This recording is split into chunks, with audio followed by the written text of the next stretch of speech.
Hi, this is Kara from the Special Needs Mom podcast. And this is Angela from Especially Organized, Sensible Solutions for Special Needs Moms. We have this heart for special needs moms. And so we thought, you know what, let's combine forces. And we have come up with what we're calling the Purge Party. And you can pretty much guess what it is. It's a party where we're going to come together and we're going to purge, or in general, accomplish a goal, a small goal together. So we have set this for January 27th, starting at 8 o'clock for my Pacific Coast people. Which means 11 o'clock for all of you on the East Coast. So this is an opportunity. If you have something on your to-do list that has just been stuck there and you are wanting to move it up on the list, you're wanting to tackle, maybe it's a space or an area of your home or a category in your home that has just needed a little time and attention. This is your opportunity for you to be online with us while you work and have access for us to help you answer your questions, help guide you, and just serve you for those 2 hours. Yeah, exactly. And I think you can tell like what we've designed is just this very high level of support for that project that you just haven't been able to tackle on your own. The thing that we are envisioning is that you get to leave this purge party feeling so accomplished because you did the thing. You started the year off getting that thing done that you were stuck on last year. And so it's a momentum builder, if you will. You can go ahead and sign up. We have a link ready for you. And we are offering this for $40 for the whole experience. Absolutely. And we hope you'll join us. I think it's going to be really fun. It's going to be a great group of moms of special needs kids. So we all get each other. We all have an understanding of what it's like to have something on our to-do list, but just we haven't been able to tackle it yet. So I hope that you will join us. We're super excited to bring this to you, and we are thrilled to work with you. All right. We'll see you all there.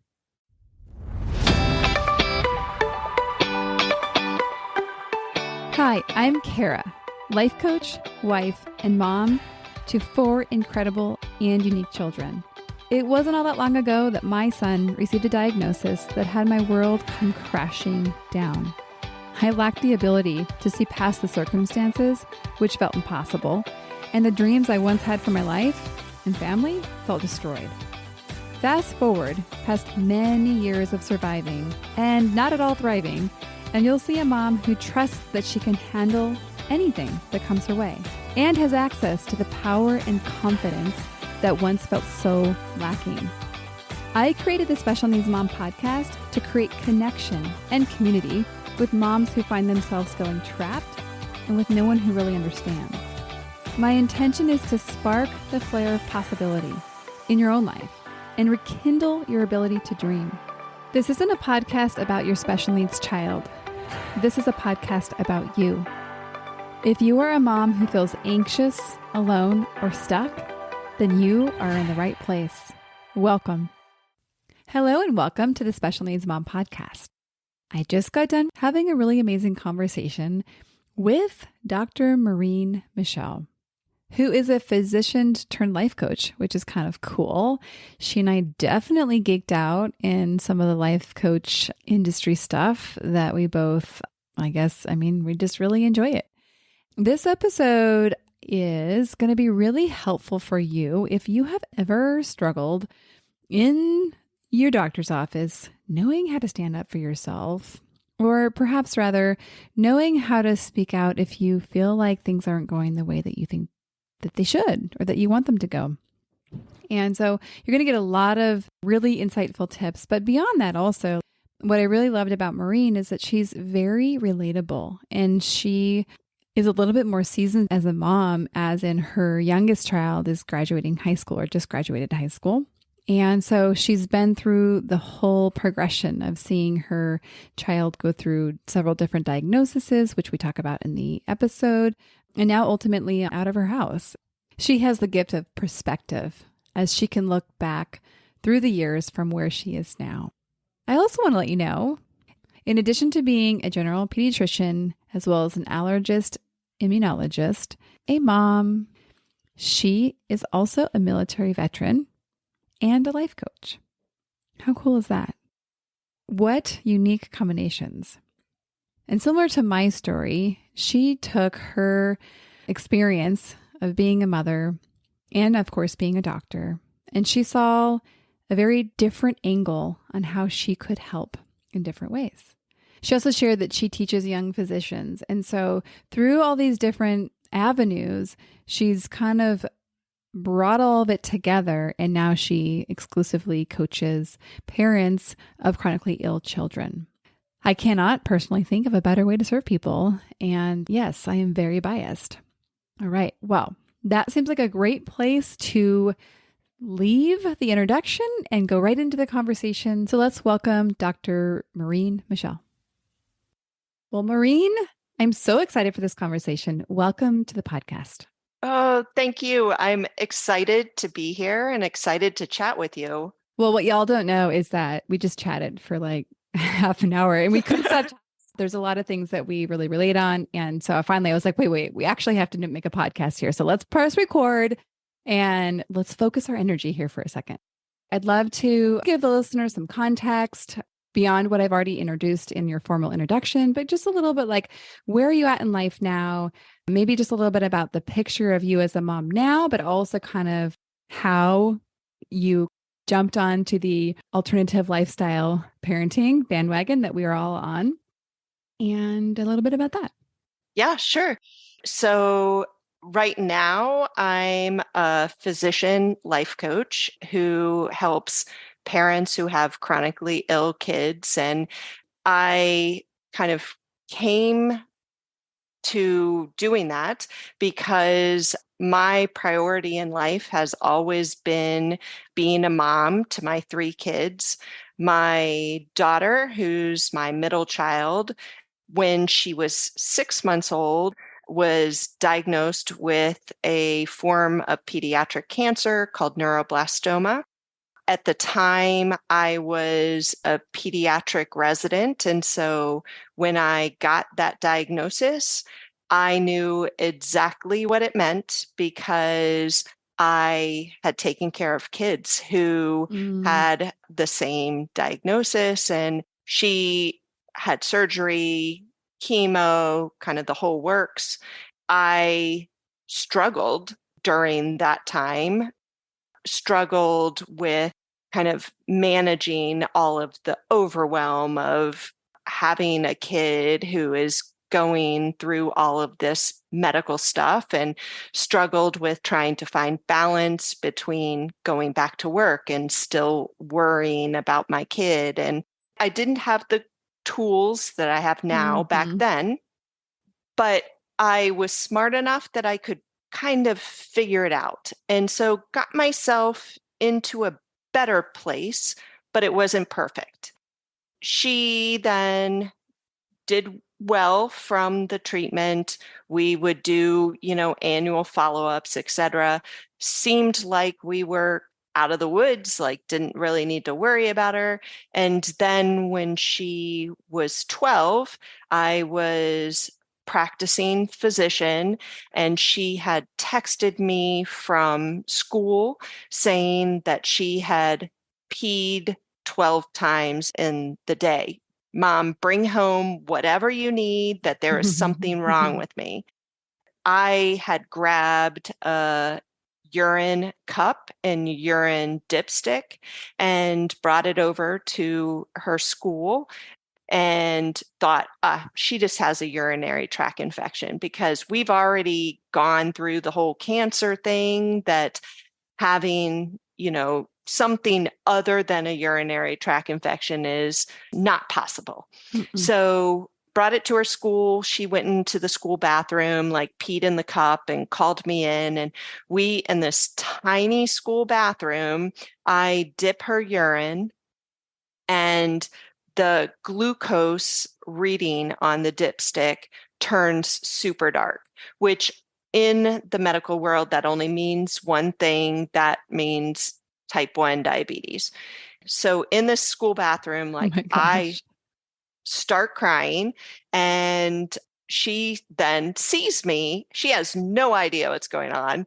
She starts crying, and I say, "You have diabetes." And she's like, "Well, am I going to die?" And I said, no, no, no, no, no, you're not going to die. And she's like, well, why are you crying? And again, it was that kind of physician side of me that I've taken care of a lot of kids with diabetes. I knew what that meant for the rest of her life. And so it was that moment of this realization that our lives were going to be totally different from that moment in the school bathroom forward.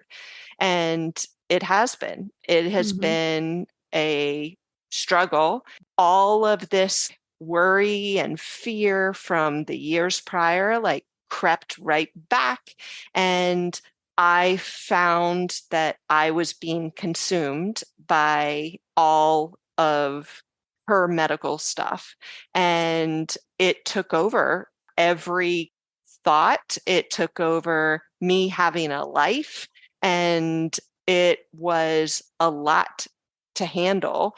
And I'm now grateful for all of the things that I've learned through the past few years through life coaching that has helped me regain all of this energy to focus on things that I want to focus on for me, but also take care of her in a good, kind of healthy way, not in a way that is smothering or a way that consumes me and tears me down. So I'm not doing a good job of taking care of her and her siblings.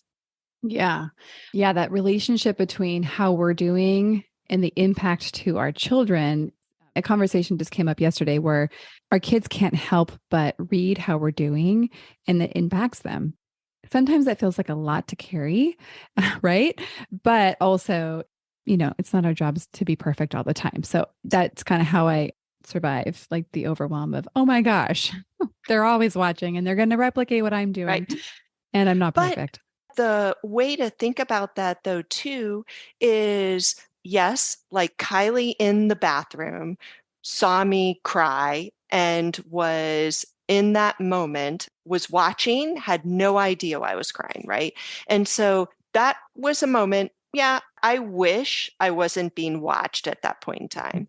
But, now I'm glad they're watching at some of the things I'm doing in my life and me setting goals and achieving goals. Like, watch away, because that is our way of being able to teach them, is through those good moments. Yeah, the bad moments are there, but the good moments are also there. And I wouldn't give up being able to teach them in those good moments. Yeah, definitely. That's very well said. So you mentioned back when she was 6 months old, you did not have the skills that you have now. Mhm. And I'm curious, if you look back at that version of yourself where your 6-month-old is diagnosed, if you could bring one skill that you have now, one skill or tool that you have, back to that version of you, what would you bring her?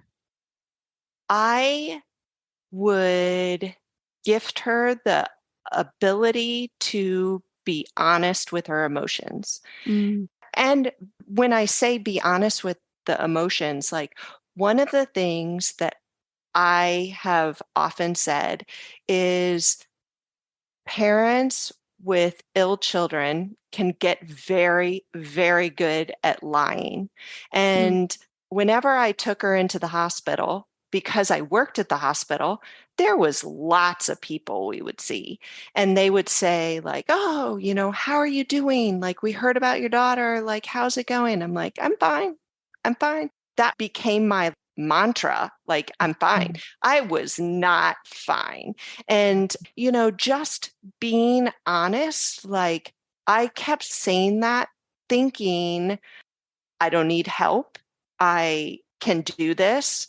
And I was saying it with the hopes that I was going to believe that I was fine. There is a parent who just gets the diagnosis that their kid has cancer.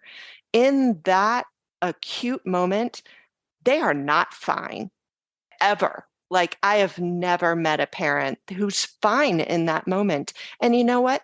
That's okay. But for me and that kind of past version of myself, that I thought it was wrong to be anything other than fine. So I really would have loved to have had that honesty and compassion for myself to allow myself to really process the emotions of what was happening at the time. Yeah. I think that would probably be along the same lines of how I would answer that question. And as you're talking, it's interesting because I'm like, it's like we get kind of funky when it comes to like, we know we don't want to fake it, but there's this cultural thing of like, hey, how's it going? How are you? I'm good. Thanks. How are you? There's this interchange. Right. And I think that we don't have good models of what it looks like to not be fine, but not in a way that we kind of get responses from people that we don't like. Like, for example, it's like if you show up somewhere crying, people are going to try to fix you. We don't want to be fixed. It doesn't feel good. And so then I think a lot of us, just to kind of short circuit that, we're like, okay, we'll just pretend we're fine. It's fine. So we'll break down at true. home. It's okay. Yeah. So I don't know. I have personally not figured this out yet on how to allow those feelings and also to navigate those social situations where it's just maybe not the relationship where I'm going to show up in all the different ways. I don't know. Any thoughts on that? Yeah, I would say, I mean, certainly when you're just passing somebody on the street that you don't really know and you have this exchange of, how are you? Of course, like, tell them you're fine and move on, right? But I look back at those times when folks were asking me, how are you? Well, those folks were people who could have provided support. It was this thing. I wanted people to help, but I also didn't want, number one, take the time to tell them like how could they help. But I also didn't want to feel like I had failed. And it was this pride. So I look back now and think, oh my goodness, that it's not just processing emotions, but we're missing out on opportunities for a support system to be able to come in and really truly help, not fix, but add to our lives in a beautiful way. And by telling them we're fine, we're missing that opportunity. 100%. I feel like we could record an episode. And actually, I have, sprinkled throughout, a lot of different conversations around different parts of this topic. So if you were back in the hallway and you saw a colleague that was, in the category of a close enough friend that is in that category that would have helped you, what would you say to them if they said, how's it going? You're asking if I was my past self and with the tools that I have now and get asked, how's it going? Yeah. If you could do a redo, what would you do now? Yeah. I would tell the person, this sucks, that it's hard, that I'm scared, that I'm worried, that I can't even take a moment for myself. And I would probably break down in that moment, because anytime you're being really, truly raw with your emotions at that time, like, and so to your point of, well, then they're going to want to see you and be like, oh my gosh, how can I help? And we then worry like, oh my gosh, we're making them uncomfortable, right? But I think something to say in that moment is like, I don't need you to fix anything right now. I just need to vent and I just need to get this out. And that even just being honest is in that moment with that hallway passerby, you're not going to fix being overwhelmed or scared or worried or whatever the emotion is. But taking that step to be honest and label it is such an important first step to being able to process what is going on. Yeah, the way that you answered that question, what I want to highlight is that, the gift that you would give this person in the hallway, that you said, I am scared. And actually, I'm sure you see this all the time. Many times when we ask people how they feel, they answer with how they think. Yes. And it's they're two very different things. And so even you had multiple words about just actually acknowledging how you were feeling in the moment. And I don't know, for anyone's listening, I want you to go back and listen to that again and ask yourself if you could answer that question and how you would answer that question if you're really being honest. The other thing I want to add on to that is just something for our listeners to think about is that oftentimes people do ask the question, how can I help? And it's a hard question to answer because, as you mentioned earlier, it's like, then you got to manage the help. And most of us don't have the capacity for that. And so what I hope with some people might consider is actually having a very easy way for you to give people to help you. It could be, here's my Venmo. I would love a meal, but I don't want you to drop it off because then I have to coordinate that. I want to just have money so I can drive wherever, I mean, you probably wouldn't say it like that. You'd think that in your head, but say, here's my Venmo, or here's my GoFundMe, or something that literally is you giving them an opportunity and they take it or they don't, and that's fine. But that you actually can provide a way to receive, but also that it's very easy. I want y'all to think about that. You can come up with your own version. And if you try it, let us know how it goes. The other thing I would say about that, I have written a book and there's a section in the book about support and what you're saying for a receiver to have something to say like, hey, here's my Venmo. I would love a meal, but I cannot coordinate is great.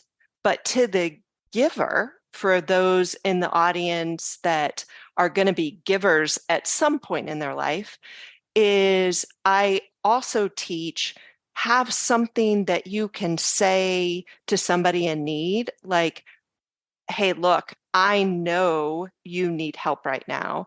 I want to take your other kids for the night and just give you a little bit of a break. Would that be okay? You pick the night, something so that you're not making the receiver think about what they need help with. Like just offer something very concrete that you can do that they're going to need. And there's this whole thing about just, as a receiver, we haven't failed as a parent when we receive help from somebody. And something that I want your listeners to keep in mind is the gift you are actually giving the giver in all of this. When you allow them to give you something, they want to help. It makes them feel amazing when they can help. So why not give them that? Tell them how to help. And it can be something simple like a Venmo, but don't say, no, I don't need anything, because you're not allowing them to give the gift of giving. Yeah, so well said. It stands out in my mind. I can't remember who it was, but the message was so clear that someone I think was bringing us a meal and they said, thank you so much for letting us help you. Those weren't the exact words, but that was the message. And I was like, oh, yeah, because it is vulnerable to receive. It's vulnerable and it's emotionally exhausting. I have to acknowledge that as well. And I would still choose it over not allowing to experience those feelings of vulnerability and all that we have to when we do choose to receive. Yes. Switching gears a little bit, I want to pick your brain as mom and physician. So you were a resident and you had your daughter. She sadly went through all the cancer stuff. You got through that, thought you're in the clear. And so hopefully that kind of felt like it was behind you.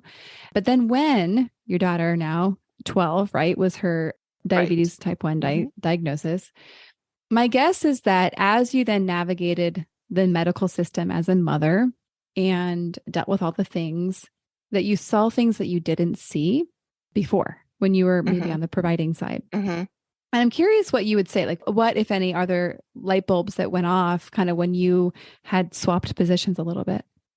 So I would say the biggest thing is not being intimidated by a doctor. Really, advocating for your kid in the doctor's office can be very challenging sometimes.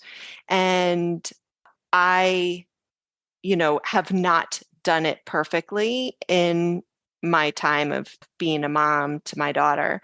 Even on the day that she got diagnosed with type 1 diabetes, we're in the emergency room and the ER doc takes a history and does a quick exam and says to me, well, we're going to get a chest x-ray.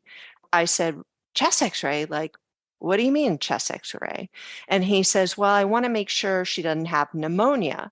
And now in my medical experience, like, I know she doesn't have pneumonia. I didn't tell you anything about coughing or a fever. Like, she doesn't have pneumonia. And then in my mom's side too, I knew she had done tons of exposure to radiation because of her cancer surveillance. So I wanted in that moment to really fight for not having this chest x-ray done, because why have that risk, albeit super small, but why have that risk when she doesn't need it? And I shrunk. And the feeling of, oh my gosh, arguing with somebody who is somebody I'm going to see in the hospital again, who's a colleague, who I'm trying not to be doctored to my kid, but how do I not sound like a know-it-all? So she got the x-ray and I beat myself up after that. And she didn't have pneumonia, shockingly. But again, that moment taught me a lot, because it taught me, don't be afraid to ask questions to a doctor. If you think they're going down the wrong path, don't cave like I did. You can handle it in a different way if they're not listening to you. I understand that you want the x-ray. I don't think we do. Would you mind grabbing your colleague so that we can have a tiebreaker? And that could have been an easy way to not have this kind of caving with advocating for my kid. So not being intimidated by doctors is a good lesson that I learned there. Always having the courage to advocate. And then also that moment taught me that we are human. I was being a mom in the moment, but moms, doctor, we're all human and we're going to make mistakes. And it's okay as long as we learn from them and move on. Like I said, I beat myself up about it, but eventually it was learning, you know what, I can do this better next time. And I did the next time it came up, because it will come up again. So it's in these moments when we're not perfect that it's not collapsing and thinking, well, the world has ended because I caved and didn't have the courage to advocate for my kid. But instead, just take those moments as lessons to use in the future, because it's going to happen again. 100%. And I'm sure one of the skills that you've developed over the years as a mom, most likely even more so as a coach, is noticing that self-judgment and learning how to stop the cycle. I'd love to hear your perspective on when you notice that judgment come up. Like, so you shared, oh gosh, you beat yourself up for this one little thing. What's the thing that helps you most to stop that cycle of judgment when you notice it happening? I would say now the thing that helps is just being aware of that thought and realizing when a scene keeps replaying in my head is kind of a clue that there's something more to it than just wanting to replay the scene. Like, why is my brain replaying this scene? So it's really developing awareness to the thoughts that our brain's offering us. And I'm better now and quicker at catching them. But again, I'm not perfect.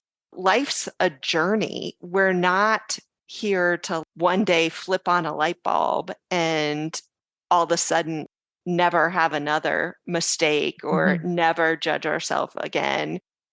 It happens all the time. Like our brain is constantly throwing out thoughts to us, and they're going to come up again and again. And so it's practice that helps us be quicker with catching them and quicker at being able to shift the judgment to something more productive. But that takes time to learn that skill. Thank you so much for sharing what you learned and kind of how you process that. Because I think judgment is just one of those things that just really stifles a lot and has us feel so stuck. It's not what we want, ladies. It's not what we want. And don't go judging yourself for having judgment. Right. Right.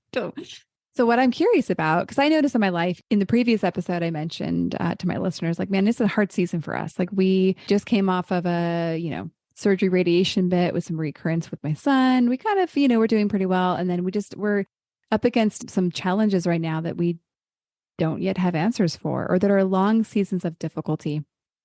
And so in these seasons, I noticed for myself that I learn lessons that perhaps I thought I learned before, but at a deeper level, usually. I will update y'all. But what I'm curious for you, because I know your children are older, your youngest, I think you told me, just graduated high school. Mm-hmm. What are the things that you feel like you're learning now? What are the things that are most present for you as you're doing life as a coach and a mom?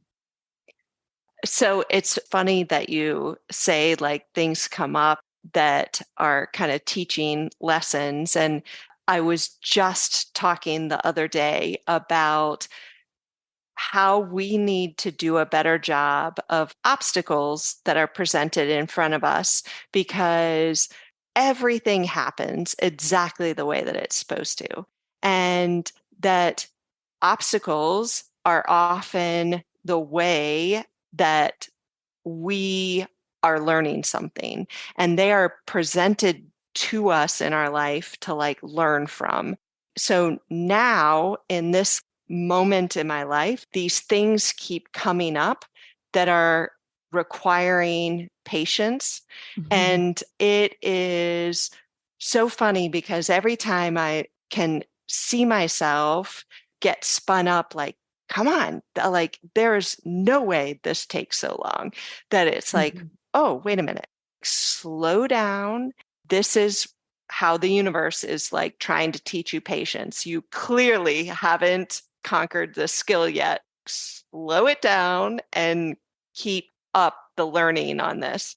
So I would say the number one thing for sure is patience. Mm-hmm. I don't really know if I want to learn more about patience right now. I'm like, I could take it or leave it. Out in the community that you serve, you're serving parents who are in it, right? They're parents of chronically ill children. From a high level, like if you're just kind of looking down at the big picture, like what are you seeing in this community coming up the most lately for you? Oh, that's a great question. The answer I would say would be it kind of depends on where they are in their journey. So I mentioned like for me and like having this scared overwhelm, and that initial kind of set of emotions morphed into resentment, and it morphed into just straight up worry. And depending on where somebody is in their journey, I think what's coming up for them is really dependent on that. The resentment piece, I would say, is pretty common. And it goes back to this self-judgment or this victim role of like, why is this happening to me? The resenting that it hasn't happened to somebody else in their world. I saw it in myself when I went back to work after Kylie got the all clear from all of her cancer treatment. And I'm taking care of patients in clinic. And, I'd see a kid with an ear infection, or a mom would bring somebody in with a rash, or, a sprained ankle. When they left my office, I'd be like, oh my gosh, do they not realize like what I just went through? And here I am like wasting my time with like an ear infection and a rash. And so I began resenting my patients. And again, I didn't know all of the life coaching tools at the time, but I caught on to myself that if I kept thinking this way, I was going to burn out in medicine quick. And I needed to figure it out. And it was the understanding that, you know what? This is a gift that they're coming to me. Like, I have the ability to solve this mom's worry about their kid, even though, it's maybe just an ear infection. They're still worried and I can solve it. And so that shift was super helpful. But resentment is something that I think is pretty common, that because it feels like the world is out to get them because of their kid's illness. Yeah, I see a similar pattern in listeners that have been around a while. I have what I call the evolution of a special needs mom. And the resentment starts to really simmer up and start to bubble over in what I call the third phase, which is the rebellion, because it's when we're pushing back against this something happening to us that we feel powerless over and we don't like.